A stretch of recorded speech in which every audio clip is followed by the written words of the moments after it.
Hello mummy, कहानी सुनाओ में आपका स्वागत है।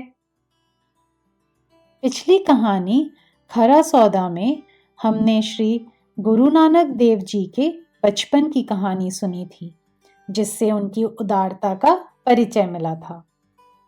अगर आपने ये कहानी नहीं देखा है तो उसका वीडियो लिंक नीचे डिस्क्रिप्शन सेक्शन में है और स्क्रीन पर भी।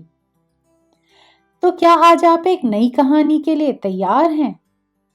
चलिए शुरू करते हैं। इस कहानी का शीर्षक है वेशभूषा। ये लगभग 215 साल पहले की कहानी है। मिस्टर थॉमस जेफरसन अमेरिका के तीसरे राष्ट्रपति बन चुके थे और वो किसानों और मजदूरों के प्रिय नेता थे। राष्ट्रपति बनने के बाद भी वे बड़ी ही सादगी से रहते थे। एक दिन की बात है, वो एकदम साधारण वेशभूषा में एक सफर पर निकले थे। मंजिल तक पहुंचने में रात हो गई थी।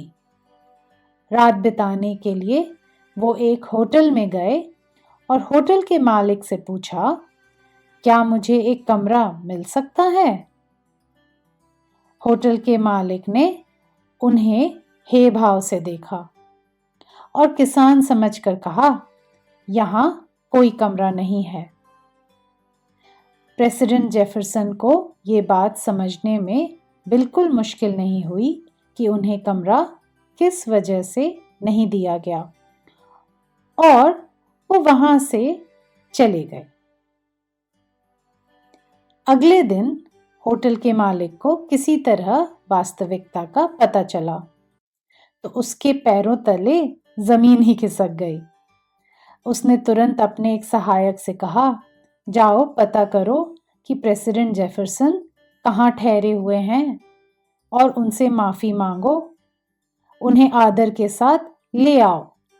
सहायक खोजते खोजते प्रेसिडेंट जेफरसन को ढूंढ लिया और उसने माफी मांगी और होटल वापस चलने के लिए भी कहा, परंतु प्रेसिडेंट जेफरसन ने इनकार करते हुए समझाया, अपने मालिक से जाकर बता देना कि जब तुम्हारे होटल में एक अमरीकी किसान के लिए स्थान नहीं है तो उसमें अमरीकी राष्ट्रपति भला कैसे रह सकते हैं। सहायक को बात समझ आ गई और वो मायूस होकर वापस लौट गया। इस कहानी में बस इतना ही। आशा करती हूँ कि आपको ये कहानी पसंद आई होगी। क्या आपने इस कहानी से कुछ सीखा? देखिए मैंने क्या क्या सीखा है। पहली सीख, किसी भी इंसान को हमें उसकी वेशभूषा से नहीं आंकना चाहिए। कोई भी इंसान अपने आचरण से अच्छा या बुरा होता है, कपड़ों से नहीं। दूसरी सीख, अपनी बात को समझाने के लिए आपको कभी कभी कड़ा रुख लेना पड़ सकता है, पर उसके साथ सही कारण जरूर बताएं। प्रेसिडेंट जेफरसन सहायक के साथ जा सकते थे, पर वो अपनी बात का अमिट प्रभाव नहीं छोड़ पाते।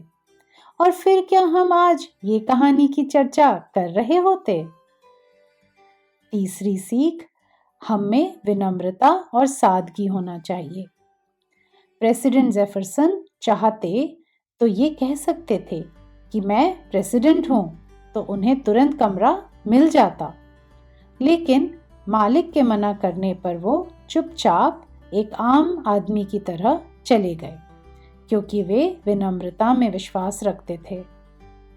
सोचिएगा इन बातों के बारे में। आज मैं आपको प्रेसिडेंट जेफरसन के बारे में कुछ बातें बताऊंगी।